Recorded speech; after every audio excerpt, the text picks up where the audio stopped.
ప్రధాన ప్రతిపక్ష నాయకులు కేసీఆర్ గారు మాట్లాడిన మాట ఏ విధంగా ఉన్నదంటే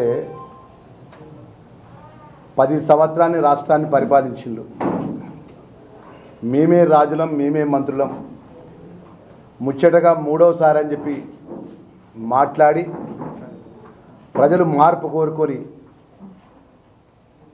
ప్రజాపాలన అందియాలని చెప్పి గౌరవ ముఖ్యమంత్రి గారిని ఇందిరమ్మ రాజ్యంలో కాంగ్రెస్ పార్టీ ప్రభుత్వాన్ని ఆశీర్వదించి ఈరోజు 2 సంవత్సరాలు గడిచిన సందర్భంలో ప్రభుత్వం అందించిన సంక్షేమ కార్యక్రమాలు కళ్ళ ముందర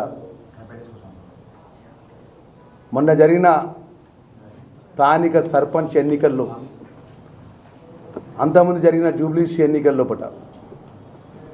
ప్రజల తీర్పు క్లియర్గా ఉన్నది. ప్రజలు క్లియర్గా తీర్పు ఇచ్చినారు. మీ అందరికీ తెలుసు, మీడియా మిత్రుల సాక్ష్యంగా జూబ్లీస్ ఎన్నికల్లో మాజీ ముఖ్యమంత్రి కుమారుడు మాజీ మంత్రి కేటీఆర్ ఏం మాట్లాడినో తెలుసు.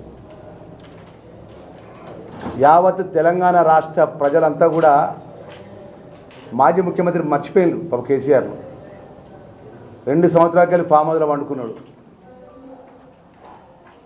పండుకొని ఇప్పుడు బయటకు వచ్చి టీఆర్ఎస్ పార్టీ కార్యవర్గ మీటింగ్ అని చెప్పి ఆ మీటింగ్లో మహబూబ్ నగర్కు సంబంధించిన నీళ్లకు సంబంధించిన సమస్య మాట్లాడినట్టు సందర్భంలో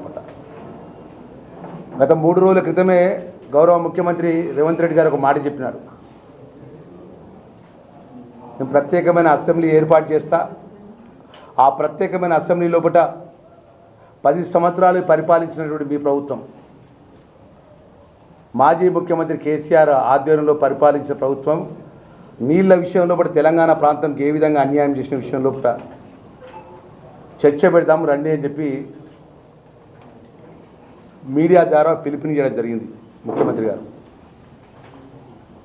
ఇక నిన్న మాట్లాడిన మాటలు చూస్తే మీరందరూ కూడా సాక్ష్యం ఉన్నారు, మీడియా మిత్రులు, ప్రజలు, తెలంగాణ ప్రజలంతా కూడా 2 సంవత్సరాల లోపల ఈ రాష్ట్రంలో ఉన్నటువంటి ప్రత్యేక అసెంబ్లీ ఏర్పాటు చేసినప్పుడు రాష్ట్ర ప్రభుత్వం ఇరిగేషన్ మీద చర్చ ఉంటే మాజీ ముఖ్యమంత్రి కేసీఆర్ రాలే, నిరుద్యోగ యువకులకు సంబంధించిన ఉద్యోగాల విషయంలో చర్చ ఉంటే మాజీ ముఖ్యమంత్రి కేసీఆర్ అసెంబ్లీ రాలే, రైతులకు సంబంధించిన సమస్యల విషయంలో రైతు రుణమాఫీ కానీ రైతులకు సంబంధించిన రైతు భరోసాకు సంబంధించిన విషయంలో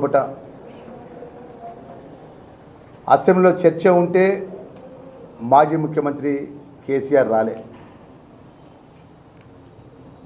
అసెంబ్లీకి.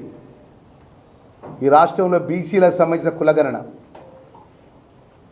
చట్టాన్ని చేస్తున్నాము, చట్టంలో ప్రధాన ప్రతిపక్ష నాయకులు వచ్చి వారి అభిప్రాయం చెప్పాల్సిన బాధ్యత వారికి ఉండే. మన బీసీ కులగణన విషయంలో 10 సంవత్సరాలు రాష్ట్రాన్ని పరిపాలించినటువంటి మాజీ ముఖ్యమంత్రి